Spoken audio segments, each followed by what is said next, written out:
Yun, all goods na guys. Ready na po. Ayan, ang Elias JTV mamaya sa Davao del Sur, mga kiyo, para magpasaya ng mga taga Davao del Sur. Ayan na po yung stage guys, naka-prepare na po lahat. Yan, all goods na nga mga kiyo. At ang laki po ng area kung saan tutugtog ang Elias CTV mamaya guys. Yan. Ang sabi nga sa post guys, huwag kayong mag-alala kasi meron pong buhangin yan para iwas putik mamaya. Wag naman sanang umulan. Yun ipo-pray natin, wag umulan. Ayan oh, ready na po talaga lahat guys. Elias CTV na lang talaga yung mga monitor. Ready na po yung stage. Ready na po. Yun nga lang. Pag umulan, twang, twang, twang. Kawawa yung mga tao pag umulan guys. Pero yung banda, siyempre, secured. Yan, secured yung banda guys. Kasi nga merong bubong. Yung mga tao lang talaga. Kaya ipag-pray nyo po na wag umulan. Yan, nandiyan si DJ J. Ayan. Marami silang makakasama mga guys. May mga banda pang tutugtog guys maliban sa kanila. So, syempre, Elias CTV pa rin yung panghuling kakanta dyan mga kayo. Ayan, para mamaya, mauna muna yung mga guest, mauna muna yung ibang banda na tumugtog. Kasi mahirap naman yan guys kapag nauna yung Elias CTV. Wala na manonood sa iba. Yan, yan. MC Papa Ras, DJ JR. O, yan yung mga tutugtog mamaya. Grabe yung monitor, oh. Yan, ang layo po sa stage. Yan po yung magmo-monitor ng mga sound. Yan, ang mga video mamaya guys. Sila pa yung magmo-monitor. Yan, oh, todo ayos talaga guys. Hindi ko alam kung Aljo Mix Club ba yung yung humawak sa sound.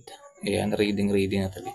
Elias JTV 1, yan, June 17, 2025, yan. Magsaysay, bida ka, bida. Yun, abang-abang mga boss.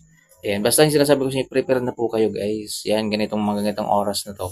Dapat punta na kayo sa venue. Mga ganitong oras siguro guys, puno ka na to, no? Mga ganitong oras, baka andun na lahat. Andun na yung mga tao. Kasi yung iba guys, nagkukumahog din na pumunta ng mas maaga para mas makalapit sila kay Uhahay, Elias J. TV. Yun, featuring. Yan.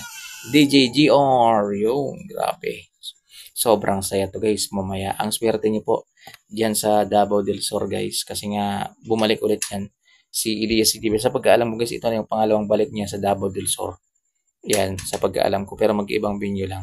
So, ipag-pray natin na wag umulan. Yan, bigyan kayo dyan ng magandang panahon. Yan, at ang paalala palagi natin ay wag magdala ng bata. Yan, magsuot ng komportableng damit. Wag magsuot ng napakaiksing short. Yan, kasi baka mabastos kayo at magalit po kayo. Samantalahin nyo na yung pagkakataon. Nandyan na po si Elias TV sa lugar ninyo guys. Akyatin nyo na mamaya. Yan, akyatin nyo na mamaya. At saka sayawan niyo po si Elias TV mga Q. Ayan o, ready na po. So, yun lang guys. Yun lang talaga yung pinag-pray natin mga Q. Ang maging safety mamaya. Lahat, yan, walang maging problema. Yan, sa tao. Walang problema sa mga audience. Walang maging problema sa banda. Yan, para all goods. Diba mga Q. So, yun lang guys. Maraming salamat sa panonood. Ingat po kayo dyan sa Davao del Sur. Ayan, abangan niyo po yung update natin mamaya guys dito po sa Davao del Sur kasi alam ko guys, dudumugin na naman ng mga tao to mamaya. Punong-puno na naman. Yung na yan guys, yung kulay green na yan, wala na yan mamaya. patay na yan bukas yan. So yun lang guys, maraming salamat. Ingat po kayo palagi. God bless po sa ating lahat at enjoy po, enjoy lang. So ganoon lang naman yung buhay, enjoy lang natin. At siyempre, i-pray nyo na lumakas pa si Ohay para makapagpatuloy po siya sa gig nila ngayong month. Yan, alam niyo kasi mga ang dami pong nagagalit sa schedule ngayon nila Elias TV kasi nga sunod-sunod. So sa pagkaalam ko kasi guys, yung schedule na pinupuntahan nila ngayon, yan po yung mga nakaschedule sa dati pang manager ni Elias TV. Na tanggap ng schedule na hindi iniisip yung pahinga ng kanyang talent.